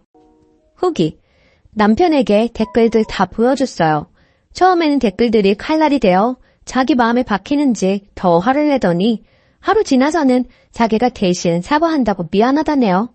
자기는 자기 동생이라 워낙 툭툭 내뱉는 말에 익숙해져서 상처라고 생각을 못했는데 대신 사과한다면서요. 그래서 신우가 그동안 했던 험한 말들 사과하기 전까지는 저는 신우 만날 생각이 없다고, 본인도 자기가 한 말인 걸 잘 알 텐데 내 사과 기다리지 말고 스스로 사과한다면 그나마 가족의 정으로 용서해주겠다고. 근데 스스로 사과할 마음이 없으면 인간이 덜 된 거라고요. 남편도 신우랑 자리 만들지 않겠다 하며 알겠다 하네요. 그동안 작은 독설들은 받아치거나 참으면서 넘어갔는데 이번 일로 저도 대놓고 싸우고 똑같이 해줘야겠다 싶었어요. 속이 좀 시원하더라고요. 아무튼 조언 모두 정말 감사했습니다. 댓글. 완전 잘하셨어요. 확인사살 해줘요. 조제 가졌을 때는 관리 잘하라고. 남편은 남의 편이라 그래요. 그냥 깡그리 무시해줘요. 댓글 2. 그 신우 정말 어이없네. 고작 한 번 듣고 울어요.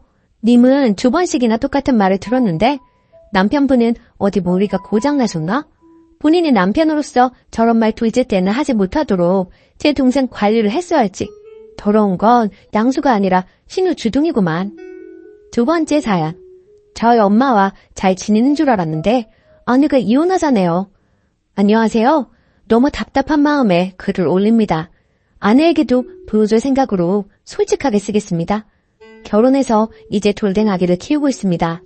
아내와 결혼할 때 양가에서 반반 지원 받았고 아내는 모아둔 돈이 5천만 원 가량 있었고 저는 모아둔 돈이 없는 상태였습니다. 이 부분에 대해 늘 아내에게 미안하게 생각합니다. 결혼하고 맞벌이로 생활하다가 아내가 임신하며 일을 관두고 결혼하고 경기도로 거처를 옮기는 바람에 주변에 아무도 없고 양가 도움밖에 먼 거리라 아내 혼자 육아중입니다. 아내는 결혼하고 친구를 만난 적도 손에 꼽고 아기 태어나고는 외출을 아예 안 합니다. 제가 주말에 나가서 친구들과 시간 보내라 해도 주말엔 가족과 시간 보내고 싶다며 나가질 않습니다. 본인을 위한 건 아무것도 사질 않고 항상 제 것과 아기 것만 사길래 옷 좀 사자고 밖에 데리고 나가도 눈요기만 하고 돌아옵니다. 출산 선물로 명품 가방 사준다 골라보라 해도 그런 건 나중에 여유 있을 때 사도 늦지 않다고 이야기합니다. 결혼 전 화려하고 꾸미는 거 좋아하고 친구도 정말 많은 사람이었는데 결혼 출산으로 모든 것이 바뀌었는데도 힘든 내색 없이 매일 행복하다는 사람이기에 저도 너무 행복했고 문제가 없을 줄 알았습니다. 이런 아내가 아주 고마워 정말 잘했고 잘하려고 노력했습니다. 출산했을 때 비싼 곳은 싫다는 아내에게 제발 이번만 내 말 따라달라며 비싼 산후조리원을 잡았고 아기 태어나고는 친구 만난 적 한 번도 없습니다. 아내도 그런 제게 늘 고맙다고 했습니다. 그런데 이번 주 월요일 퇴근하고 돌아왔는데 분위기가 심상치 않았고 아내가 할 이야기가 있다고 하더니 이혼을 하고 싶다고 하더군요. 저는 갑자기 그게 무슨 소리냐 물었고 아내는 전날 일요일 제 가족과 식사했던 상황을 이야기하며 더 못 참겠다고 얘기했습니다. 결혼하고 아내는 저의 부모님의 막말로 힘들어했습니다. 저는 평생을 그런 집에서 자라왔기에 크게 신경 쓰지 못했던 게 있습니다. 몇 번 나설까도 생각했지만 제가 나섰다가 괜히 분위기가 더 안 좋아질까봐 그냥 넘겼던 적이 몇 번 있었습니다. 저는 결혼 전부터 가족과 그리 가깝지도 않았고 원래부터 서로 막말하고 어투가 다정하지 못합니다. 대화도 전화도 하고 살았던 적이 없습니다. 그런데 결혼하고 아내가 자꾸 집에 전화하라고 하고 제가 안 하면 아내가 전화하고 명절 생신 때 식사 약속도 잡길래 아내가 우리 집 문화를 멋지게 넘기는구나 했었습니다. 처음 아내가 힘들다고 얘기했던 게 아내가 만삭 때 가족 식사를 한 날이었습니다. 그날도 저희 부모님께서 아내에게 좀 모욕적인 말을 하셨고 저는 분위기가 안 좋아질까봐 그냥 가만히 있었던 것 같습니다. 아내가 그날 여태는 그냥 넘겼지만 아기 앞에서는 이런 모습 보이고 싶지 않다며 날 야라고 부르시는 것과 명령체를 쓰시며 비하하는 말, 모욕적인 말을 하시는 걸 못하게 막아달라고 했습니다. 솔직히 여태 그냥 넘겨놓고 이러는 게 저는 이해가 안 가기도 했습니다. 그리고 솔직한 말로 진짜 저는 부모님을 안 보고 살아도 상관없어서 그냥 우리 부모님 보지 말고 살자고 했고 아내는 그런 걸 원하는 게 아니라며 그냥 잔인 장모님이 저를 대하는 것 정도만 원한다고 이건 네가 바로 잡아줘야 한다고 했습니다. 그날 이후로 몇 번의 가족 식사가 있었고 부모님께서 거스르는 말씀은 몇 번 하셨지만 심하지 않아 그냥 넘어갔던 걸로 기억합니다. 아내도 별말 없길래 괜찮은 줄 알았는데 갑자기 이혼하자 하니 전 너무 벙찝니다. 여태 저희 부모님들께서 하셨던 행동들과 말들을 날짜별로 모두 정리해서 적어둔 걸 보여주며 여태 본인은 이만큼 참았고 아기를 위해서도 더 그만 참고 싶다고 합니다. 일요일 가족 식사 때 아버지께서 담배를 피우고 아기를 만지고 뽀뽀하셨다는 걸 아내가 나중에 알게 됐고 아내가 아버님 담배 피우고 아기를 만지고 뽀뽀하신 거야? 물었을 때 제가 응, 손 씻고 내가 봤어 라고 했을 때 아무 말 없길래 그냥 넘어가는 줄 알았습니다. 그런데 자기는 그날 마음이 식었다고 합니다. 제가 아무리 울고불고 매달려도 제가 울면 안아주고 같이 울던 사람이 표정 하나 없이 당장 이혼이 힘들면 별거하며 생각할 시간을 갖자고 합니다. 솔직히 전 부모님이랑 영 끊어도 상관없습니다. 결혼 전에 저는 정말 불행했어요. 결혼하고 이제야 행복해졌는데 제가 왜 우리 부모님 때문에 이런 일을 겪어야 하는지 정말 너무 아내를 붙잡고 싶습니다. 제발 아내를 잡는 방법을 알려주세요. 후기. 여러분들의 조언을 통해 그동안 제가 얼마나 잘못했는지 궁극적인 문제는 저에게 있다는 것을 절실히 깨달았습니다. 아내는 단호한 성격으로 한번 마음먹으면 잘 변하지 않기에 결국 저희는 별거를 했었습니다. 2개월가량 하게 되었고 그동안 아내에게 매일같이 편지 쓰고 마음을 돌리려고 노력했어요. 그리고 아내에게 앞으로는 절대로 이런 일이 없을 것, 이혼을 제외한 모든 걸 아내가 원하는 대로 할 테니 한 번의 기회를 더 달라고 했습니다. 그래서 결국엔 다시 합치게 되었고 시댁과 만남 횟수와 시간을 줄여서 최소한 교류를 하기로 했고 혹시나 또 부모님이 잘못된 언행을 하시면 적극적으로 제가 해결하기로 했습니다. 정말 이혼을 했으면 어쩔 뻔했나 너무 아찔하고 무서웠네요. 한 번의 기회를 더 얻었으니 이제부터는 더 아내의 말에 귀 기울이겠습니다. 정말 감사합니다. 댓글. 부모 앞에서 아무 말도 못할 수는 있는데 그게 반복되는 순간 아내를 어떻게든 부모와 떼어놓았어야 해요. 직접적으로 개입해서 아내를 도와줬어야죠. 그런 모습도 안 보이는데 어떻게 평생을 같이 살 수가 있나요? 댓글 2. 너희 부모가 문제가 큰 게 아니라 이 험한 세상에서 겨우 자기 부모도 못 막아주는 네 놈을 믿고 살 수가 없다는 거예요. 글만 봤는데도 님이 얼마나 찐따 같은지 잘 느껴지는데 님이랑 살 부비고 사는 마누라는 어땠겠어요? 오만정 털릴만 하지. 이 와중에 부모 탓만 하고 있는 거 보니까 평상시에 다른 일에도 어떤 태도일지 뻔하네요. 한 번 더 기회가 있으니 잘하세요. 일단 지금은 그냥 시부모님이랑 아예 안 만나게 하는 게 낫겠어요? 오늘의 사연은 여기까지입니다. 안녕하세요. 다름이 아니라 오늘 좀 황당한 일이 있어서 이렇게 글을 쓰게 되었어요. 글쎄, 시누이가 어머니한테서 돈을 빌려간 걸 오늘 알게 되었어요. 한 10년째 어머니 생활비 제가 20만 원씩 드리고 있어요. 어머니는 월세 좀 받아서 생활하고 계십니다. 전 시누이가 용돈 15만 원씩 준 지 한 8년 정도 되는 걸로 알았는데 시어머니의 쌈짓돈이 제법 많으셨네요. 시누이가 어머니 돈 죄다 융통해서 쓰고 있는 줄 그간 몰랐었어요. 시어머니랑 대화 중에 제가 저희 아파트 중도금 때문에 힘들다고 했더니 빌려주시겠다고 하시더라고요. 솔직히 좀 놀랐어요. 그리고 어떻게 저희 중도금은 저희 능력으로 해결할 수 있기 때문에 거절은 했는데요. 시누이가 어머니 돈 야금야금 가져가고 있었으면서 시침이 딱 되고 언제나 기계 등등 했던 거 생각하니까 너무 얄밉네요. 저희 시누는 저에 대한 배려는 하나도 없는 사람이거든요. 친정에 와도 전 하나 까딱하지 않고요. 그렇다고 일하는 며느리에게 미안하거나 걱정해주는 그런 거 하나도 없습니다. 여왕처럼 그렇게 바쁘죠. 말도 함부로 하고 너무 거만한 게 기가 찹니다. 그리고 어머님은 자꾸 제 앞에서 집을 아들 명의로 돌려야 하는데 라고 하세요. 막상 저는 크게 그런 부분에 관심도 없는데 자꾸만 저렇게 말씀만 하시니 이제는 저 부리려고 하시는 술집처럼 느껴집니다. 집으로 유세하시는 게 신혼 때부터 지금껏 20년이 되려고 해요. 그리고 솔직히 집 전세금 빼면 1억도 안 되고요. 시누이 가져간 돈이 어렴풋이 8천에서 9천 정도 되는 것 같아요. 그럼 시누이 한 차 다 가지고 있고 어머니 갑자기 돌아가시면 방법은 없죠. 그저 시어머니는 집을 아들 명의로 바꿔야 하는데 말로만 하시고 유세만 하시네요. 시누이는 돈 욕심도 많고 아주 독하고 모진 성격이에요. 늘 돈 굴릴 생각만 하고 돈 거립니다. 그러니 무슨 일이 생겼을 때 돈 내놓을 사람이 아닙니다. 아무래도 어머니가 시누이 가머니설에 농락당하시는 것 같아요. 원래부터 손아래 시누이 너무 거만해서 늘 불편했는데 아마 돈 문제 불거지면 한치 양보도 없을 것이 불보듯 뻔합니다. 저는 맏며느리라고 불임당하고 구박받고 이혼만 당하고 산 것 같아서 어이없어요. 시누이 나중에 지가 마지노릇도 불사하겠다고 하면 말릴 이유도 없지만 노릇 같은 거 할 위인도 못 되고요. 저희 남편은 시누이가 저리 설치는데도 불구하고 제 말에는 귀도 안 기울이네요. 한마디 하고 싶은데 어떻게 해야 할지 고민입니다.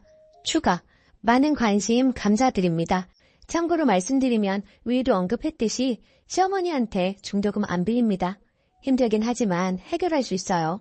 그리고 시누이가 돈 가져간 거 좀 눈치가 엿보여 중도금은 그냥 흐린 말이었는데 어머니가 반응하신 거죠.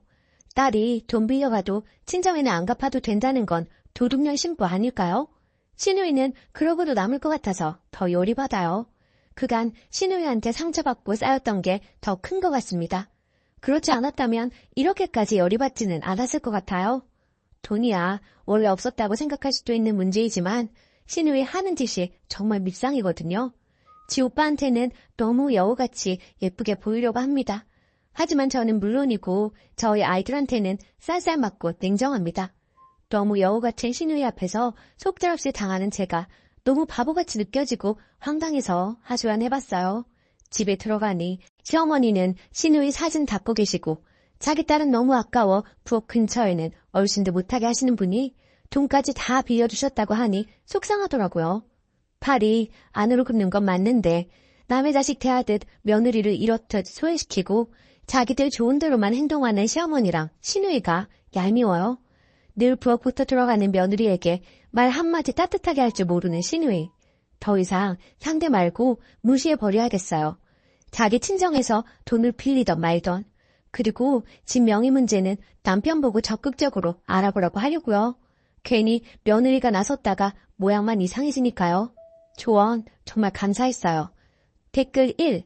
쓰니님 서운하고 섭섭하시죠? 오죽하면 봄볕엔 딸 내놓고 가을볕엔 며느리 내놓는다고 하겠습니까? 쓰니님도 아이들 계시지요? 옆집 아들딸하고 내 아들딸이 같은가요? 달라요. 시어머니가 시누이를 아까워하고 사랑하는 거 그건 뭐 어쩌지 못해요. 님도 계신 님이 친정에서 사랑받는 딸 아닌가요? 누가 이해해주기 바라지 마시고요. 님의 권리 스스로 찾으세요.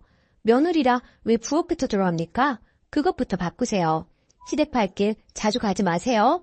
서서히 줄이시던지요. 댓글 2. 야박하시네요. 시어머니한테 용돈 드리는 20만 원, 말 그대로 용돈이지 생활비는 아니죠. 결국 시어머니가 약간의 경제력이 있다는 건데 설사 경제력이 없어도 내 손 떠난 돈의 쓰임 출처까지 이렇게 검사해야 하는지요? 어머니로서는 시누이가 딸인데 아들만 자식인가요? 그리고 아들, 딸 입장을 떠나 자식된 도리로 용돈 드리는 거 아닌가요? 아들이라 나중에 집 물려받을 생각에 용돈 드리는 것인지요? 그냥 내 남편의 부모니 말 그대로 용돈 드리는 거로 생각하세요. 집집이 모두 경우에 따라 다르겠지만 시어머님이 재산을 물려주시면 고마운 거고 안 주셔도 할 수 없지 않나요? 시어머니 재산 시어머니 마음대로 하시는 건데요. 조금만 너그럽게 생각하세요. 두 번째 사연. 의사 아들이라고 생활비 300만 원 요구하는 시댁 힘들어요. 저는 결혼 3년차 주부입니다. 30살 간호사와 33살 레지던트로 만나 결국 결혼까지 꼴이나게 되었습니다. 그런데 결혼할 당시에 저도 사회생활을 늦게 시작했고 신랑도 사회생활을 늦게 시작해서 모아놓은 돈이 한 푼도 없었습니다. 게다가 양쪽 집안의 형편이 좋지 않았던 터라 예단 예물 혼수 다 생략하고 결혼식만 올리기로 했습니다. 이 생각은 전적으로 제 신랑의 생각이었고요. 그렇게 결혼을 하고 신랑이 전문의를 따면서 신랑 앞으로 대출을 받아 34평 아파트를 한 채 장만했습니다. 거의 대출을 이용해 아파트를 분양받은 셈이 되겠네요. 그리고 남편의 연봉이 8,500인데 전문직이라 세금이 꽤 많이 떼이는 편입니다. 참고로 저는 신랑의 권유로 일을 그만두고 2세 계획에 전념해 있는 상황이고요. 전적으로 신랑이 받아오는 월급으로 생활하고 있는데요. 그 월급의 50% 이상은 대출 상환금으로 나갑니다. 원금 플러스 이자 포함해서요. 그리고 집을 사면서 승용차까지 사서 할부금이 나가고 있는 상황이고요. 거기에 각종 보험, 세금, 생활비, 적금 등등 게다가 신랑 의대 다닐 때 학비 대출받은 거 장기를 받아서 아직도 남아있습니다. 그거 다 떼고 나면 100에서 150 정도가 남습니다. 그리고 제 신랑의 계획은 시댁의 용돈 70만 원, 절 친정에 70만 원 이렇게 드리려고 했었다고 합니다. 그런데 절 친정 같은 경우에는 넉넉한 형편은 아니지만 아버지가 공무원이셔서 두 분 먹고 사시는 데는 지장이 없기에 저희 형편에 맞춰 용돈을 30만 원으로 줄이자고 했고 얼마 전까지만 해도 우리 집 30만 원, 시댁 70만 원 이렇게 용돈을 드리고 있었는데요. 이번 시어머님 생신 때 시어머니께서 저희 신랑을 안방으로 부르시더니 다른 의사 가진 부모님은 예단에 지참금까지 받는다던데 우리들은 뭐냐? 그런 거 하나 받은 거 없고 완전 꽁으로 결혼을 했어. 용돈이라도 한 달에 300만 원 줘라. 그래야지 원 이거. 저희 신랑도 월급 받으면 뻔히 어디로 들어가는지 잘 알고 있었기에 착잡했었고요. 그리고 이번 달 시부모님 용돈 보내드리던 날짜에 도저히 300을 맞출 수가 없어서 일단 100만 원을 보내주었더니 다시 저희 통장으로 재송금을 하셨더라고요. 그걸 알게 된 신랑. 화가 났는지 바로 시댁으로 전화를 하더라고요. 유목조목 설명시켜 드리더라고요. 앞으로 연봉 협상이 더 잘 되면 그때 300으로 용돈 드리겠다고 사정 아닌 사정을 하고 이해를 시켰고요. 그런데 그 후부터 시부모님들의 태도가 180도 달라지셨습니다. 한날은 시댁에 가서 TV를 보고 있었어요. 참고로 시댁과 우리 집의 거리는 승용차로 2시간 30분이 걸립니다. 그래도 한 달에 한 번 이상은 꼭 가려고 노력하고 있고요. 그런데 TV 보시면서 시어머니께서 하시는 말씀이 저 들으라는 듯이 원래 집안의 경제는 여자가 조정하는 건데 저렇게 여자가 돈을 쥐고 있으니 시댁 식구들한테 돈을 쓸 리가 없지 하시면서 마구마구 비난을 하시더라고요. 그리고 동서가 고구마를 구워왔는데 저한테는 먹어보라는 말 한마디를 안 하시더라고요. 너무 섭섭해서 눈물이 나올 지경이었습니다. 그렇게 섭섭한 마음으로 뒤로 한 채 혼자 운전을 하고 집에 가는 차 안에서 눈물이 주룩주룩 흐르더라고요. 그렇지만 사실은 신랑한테는 말할 수 없었고 저 혼자 삭혔습니다. 신랑이 알게 되면 속상해할 테고 신랑 성격에 분명 시부모님들께 한마디씩 할 것 같아서요. 그냥 저 속으로 삭혔습니다. 그리고 이렇게 글을 올려봅니다. 정말 시댁과의 갈등이라는 게 한번 골이 생겨버리니 돌이킬 길이 없다는 것 같다는 생각이 드네요. 이 마당에 적금을 깨고 생활비를 줄여가며 300만 원이라는 용돈을 드려야 할지, 아니면 계속 이런 냉전의 상태로 지내야 할지, 자식된 도리를 잘하고 싶었는데 무리한 것을 요구하시니 너무 힘이 듭니다. 마음이 정말 답답하기만 합니다. 후기, 댓글이 얼마나 달렸을까 생각하며 한참 만에 들어와 봤는데 정말 감사합니다. 그리고 얘기가 길어질까봐 결혼할 당시 상황과 제가 현재 쉬고 있는 부분에 대해서는 설명을 거의 하지 않았는데요. 그 때문에 오해하시는 분들이 계신 것 같다는 생각이 드네요. 우선 제가 결혼할 당시에 혼주와 예단, 그리고 신랑 측에서 해주기로 한 예물 다 생략했다고 말을 드렸었는데요.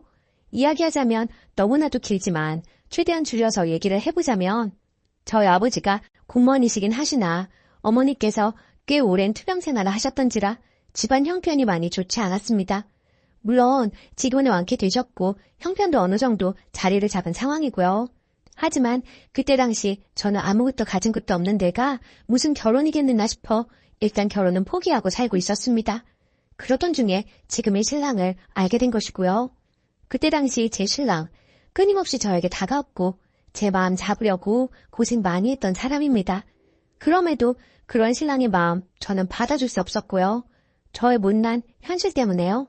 그런데 그런 사정을 다 알게 된 신랑이 저를 다 이해해주고 감싸주더라고요. 그렇게 그 사람의 진심이 통했고 결혼에 꼴이 나게 된 것입니다. 그렇게 처음부터 저의 사정을 알고 있었던 신랑은 결혼하기 전부터 혼수, 예단, 지참금, 예물까지 다 생략하자고 했었고요. 그 부분에서 굉장히 주관이 뚜렷했습니다. 반면에 저는 그래도 기본적인 것은 빚을 내서라도 해가야 한다는 주의였던지라 쉽사리 받아들이기 쉽지가 않았지만 신랑이 시부모님들께 허락까지 받은 상황이었고 시부모님들 또한 그렇게 하자며 의견을 내주셔서 저희는 정말 감사하던 마음으로 따라가게 된 것이었고요. 물론 그게 시부모님들의 진심이 아니라는 것은 나중에 알게 되었지만 말입니다. 그리고 제가 일을 하지 않고 있는 부분은 얼마 전 아이를 가지기 위해 산부인과에 가서 검진을 해보니 모든 게 정상이긴 하지만 육체적, 정신적인 스트레스는 아기를 갖는 데 있어서 나쁜 영향을 미칠 거라고 하더라고요. 게다가 제 나이도 있고 간호사라는 직업이 3교대에 육체적으로 아주 힘든 직업이라 더는 일은 하면 안 되겠다는 신랑의 판단하에 그만두게 되었던 것입니다. 그리고 전부터 신랑은 제가 일을 그만두고 자신이 내조를 해주길 원했던 이유도 있었고요. 물론 이 일 또한 저희 시댁에서는 탐탁지 않게 여기고 있습니다. 그거라는 신랑 답답했는지 매번 시부모님들과 싫은 소리 할 때도 많았고요. 그렇지만 매번 제 편에 서서 제 얘기를 들어주는 신랑이 있어서 그나마 숨통은 좀 트입니다. 하지만 시부모님께 인정까지는 아니더라도 적어도 미운털 박힌 며느리는 되고 싶지 않은 게 제 마음인데 너무나도 가슴 아프고 속상하고요. 그리고 결국에는 시댁에서 있었던 일 신랑한테 털어놓았어요. 신랑도 하다 안 되겠는지 시댁에 단판을 치겠다고 하더라고요. 300은 사실 말도 안 되고 그렇다고 적금 깨고 하는 건 모두들 듣고 반대하시기도 하고 적금 깨고 그 돈 다 쓰면 그 뒤에 계속 300을 드릴 수도 없는 현실이니까요. 모든 게 너무 무리된다 싶은데 저렇게 화만 내시니 시댁하고 사이가 틀어지더라도 결판을 내자는 것이 신랑 입장이자 절 결론이네요. 마음이 모질어야 하는데 가슴이 아픈 건 사실이에요. 시부모님 공경하면서 잘 살고 싶었는데 뜻대로 되지 않네요. 모든 조언 감사합니다. 답글 써주신 분들께 감사드립니다. 댓글, 남편분에게 말하는 게 좋을 것 같아요. 혼자 삭히면 그게 병이 됩니다. 저도 한 달에 생리 벌어오는 돈 160 가지고 생활을 하는데요. 이래저래 시댁에서 돈이 없네, 뭐가 필요하네, 이래서 들던 적금마저 깨서 해드리려고 하니까 이제 자연스레 그런 얘기를 하십니다. 한 번 했던 행동이 이제 버릇이 되어서 저희는 땅 파면 돈 나오는 기계인 줄만 아세요. 그러니까 절대 적금 같은 거 깨지 마세요. 저처럼 후회하시지 마시고요. 얼마 되지 않은 적금이었지만 깨고 나니까 적금 다시 넣기가 힘들어지더라고요. 님 글을 읽고 울컥했습니다. 약간 저와 비슷한 처지이신 것 같아서요. 님, 힘내시고요.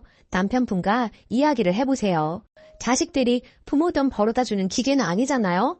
또 아예 생활비 같은 거 안 드리는 것도 아니고 친정보다 더 드리고 있는데 왜 그렇게 욕심이 많으신지 모르겠네요.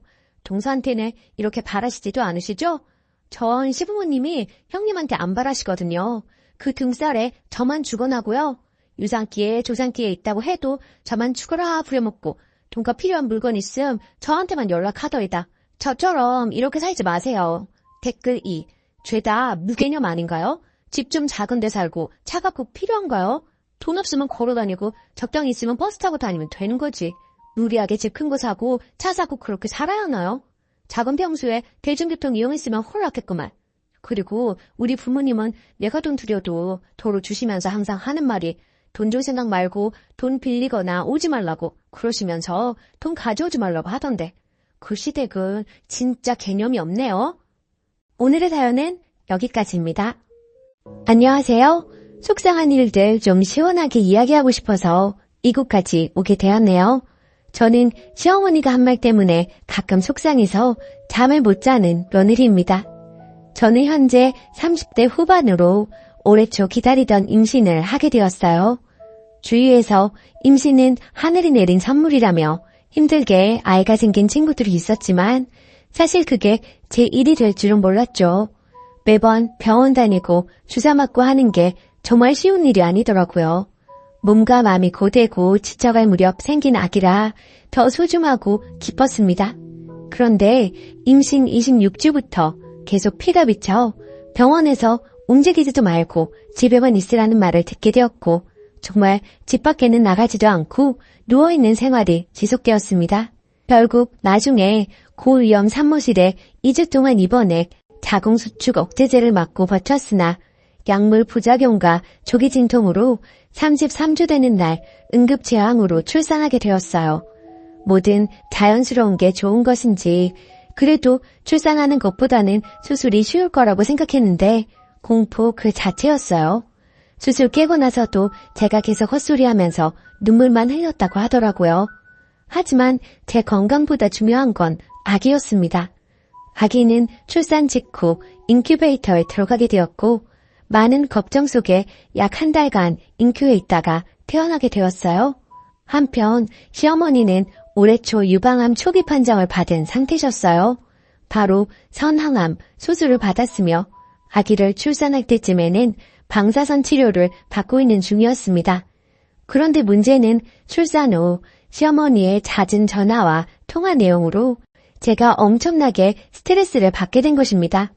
응급제왕한 다음 날 저에게 수고했다는 말도 없이 아기의 상황을 물어보시더니 아기가 엄마 목소리 갑자기 못 들어서 무서워할 것 같다.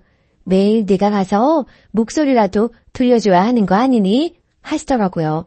신생아 중환자실에서 아기 면회 안 된다는 거를 여러 번 설명해도 이해를 못했어요.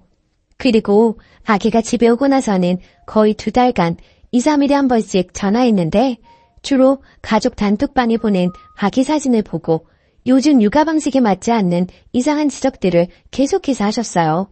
정말 사진 보내기 싫을 정도로요.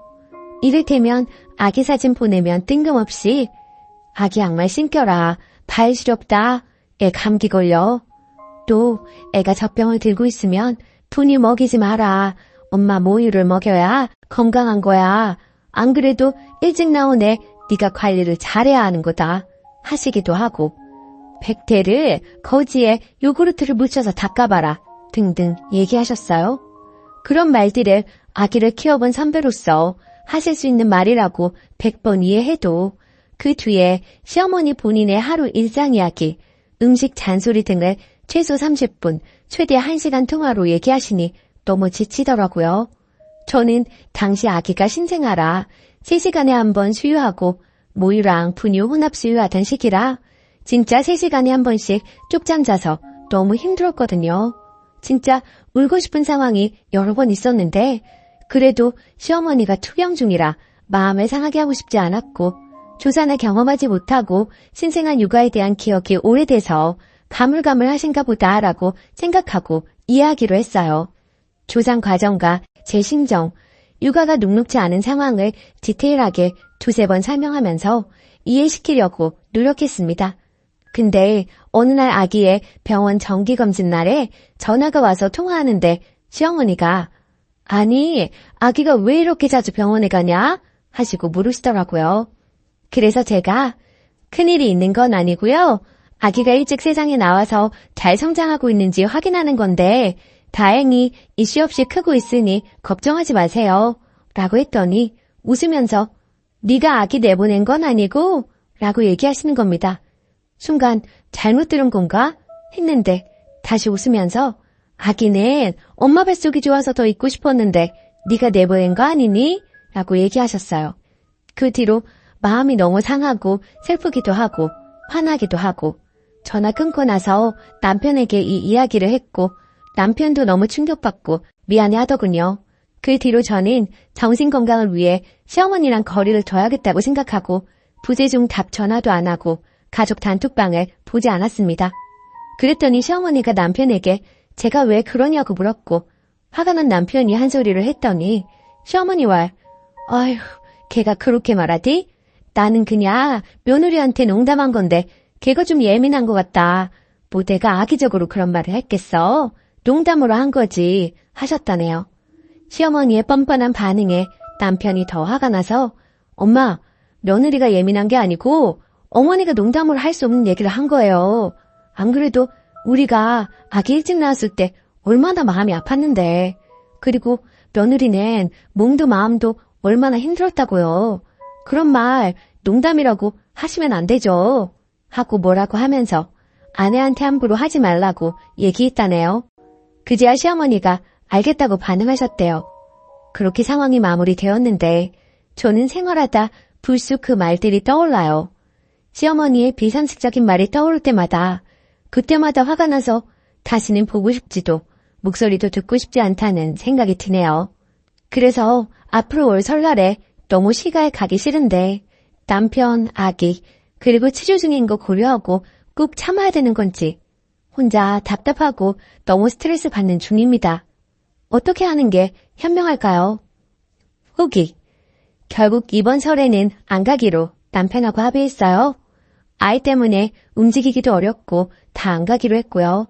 지금은 시어머니랑 불편하고 어색하겠지만 점점 이렇게 멀어지는 분위기를 만들어야 나중에 서로 힘들지 않을 것 같네요. 단톡방도 나와버렸어요. 사진은 남편이 자기가 보낸다고 하더라고요. 그게 저희 사정에 맞는 것 같고요. 조언해주셔서 감사했습니다. 댓글. 안 내키면 설날에도 가지 마요. 엄마가 행복해야 아기도 행복합니다. 남편에게는 밤에 잘 때도 생각나고 너무 스트레스라고 하시고 상처받은 마음이 풀리려면 시간이 좀 필요할 것 같다고 하세요. 그래도 남편이 정상이라 천만 다행입니다. 남편까지 승리 보고 예민하다고 몰아붙이면 이번 생은 힘들어서 어떻게 사나요? 댓글 2. 농담 아닙니다. 지 귀한 손자 달수 못 채우고 내놨다고 화풀이하는 거예요. 자기 딴에는 직접 화 안 냈으니 자기 정도면 좋은 사람이라고 생각하고 있을지도 모르겠네요. 연락하지 마시고 손주도 보여주실 필요 없습니다. 남 마음 아픈 줄 모르는 사람하고 깊게 연관되면 고달픕니다. 두 번째 사연. 친조카와 사촌조카는 당연히 다르다고 생각하는 제가 인정머리 없는 건가요? 안녕하세요. 29살 여자입니다. 제 상식과 벗어난 일을 겪어서 이곳이 결혼하시고 실제 조카, 자녀가 계신 분들이 많을 것 같아 조언 좀 구하고자 이렇게 글을 남깁니다. 제목 그대로 사촌조카와 친조카는 당연히 다르지 않나요? 사촌언니는 외동이고 사촌조카는 올해 7살, 4살, 친언니의 딸은 올해 3살입니다. 사촌언니는 외동이고 저랑 10살 차이가 나고 제가 아기를 좋아하는 편이라 친언니 아기가 없었을 때는 사촌조카 출산, 돌, 가끔 어린이날, 명절, 크리스마스, 생일 때 옷, 신발, 용품 등을 사줬습니다. 그 후로 친언니가 임신하고 제 친조카가 태어나다 보니 당연히 저도 제 친조카에게 모든 것들이 몰빵이 되었고 친조카가 태어나기 전보다 사촌조카에게 주는 선물 등의 빈도수가 자연스레 줄었습니다. 운 좋게 좋은 직장에 다녀서 또래보다 좋은 연봉 받고 복지 좋은 회사 다니고 있어 조카에게 사주는 선물이 개수도 가격도 조금은 높고 시간도 많이 보내고 있습니다. 자랑은 아니고 사전 설명차 말씀드리는 겁니다. 그리고 제가 일주일 전에 영국으로 출장을 다녀왔는데 버버리 유아 제품이 한국보다 저렴해서 내년에 입을 트렌치코트, 치마 등을 조카 크리스마스 선물 기념으로 사왔습니다. 어제 부모님, 언니 부부랑 저녁 먹기로 해서 본집에 갔더니 사촌 언니 부부, 이모가 저녁 약속 전에 시간이 남아 오랜만에 들렀다고 집에 있었어요. 엄마나 언니도 제가 버버리나 다른 장난감 가져올지를 모르고 따로 연락을 안 해줬기에 제가 쇼핑백이랑 장난감을 양손에 들고 나타나니 뭐야? 라고 해서 친조카 선물이다 하고 출장 간 김에 샀다 하면서 작은 방에 넣어놨고 그 자리에서 보여주고 예쁘지? 뭐 이러면 좀 그렇고 재수없을 것 같아서 이모네 식구들 있을 때는 열어보지도 않았습니다. 근데 사촌 언니가 내 거랑 우리 애들 건 없어? 이러길래 이건 나도 비싸서 못 입어 하면서 장난질에 넘겼는데 저만 장난이고 사촌 언니는 장난이 아니었나 봐요.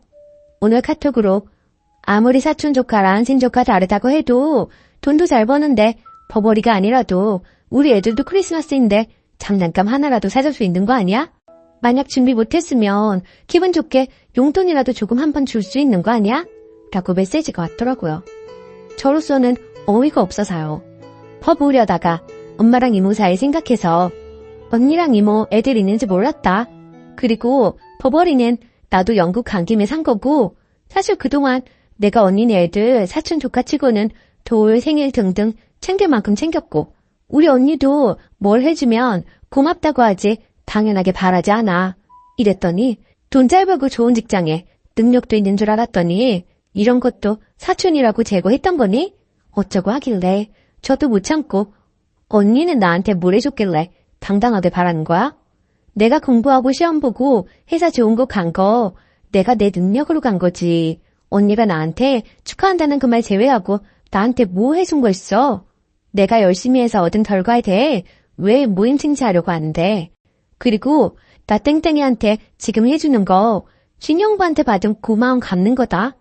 나 시험 합격하고 취업했을 때 고생했다며 가방 사주고 생일 때 뭐 사주고 했는데 내가 받은 게 있으니까 갚는 거지. 그냥 무조건적으로 봉사하고 퍼주는 게 아니야. 그리고 설사 내가 내 언니한테 무조건적으로 봉사한다고 해도 언니한테 이렇게 설명할 필요도 없고 라고 하니 그래 너 잘났다. 언제까지 그렇게 잘나는지 한번 볼게. 이러길래 그냥 차단하고 씹었습니다. 같이 욕해주세요 이런 의도 아니고 제가 센스가 좀 없었던 건가요?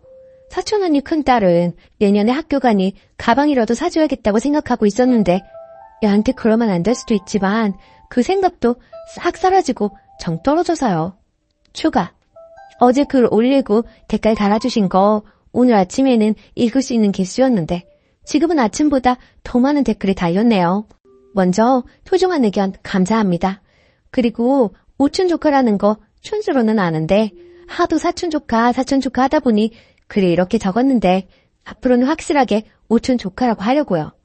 왜 그동안 선물을 많이 해줬느냐 하는데 사촌 언니 아이들을 이모가 봐주고 있고 엄마랑 이모가 사이가 좋고 집도 가까워 서로의 집 막내가 잦았습니다. 그러다 보니 저희 엄마도 저도 자연스레 사촌 언니 자녀에게 정이 쌓이고 예뻐해서 자발적으로 사준 거고 사실 엄청나게 많이 자주 무엇을 사주지는 않았습니다. 저도 눈치가 있고 어마어마한 명품 선물도 아니고 겨우 버버리 가지고 자랑하는 건 없어 보인다 생각해서 만약에 사촌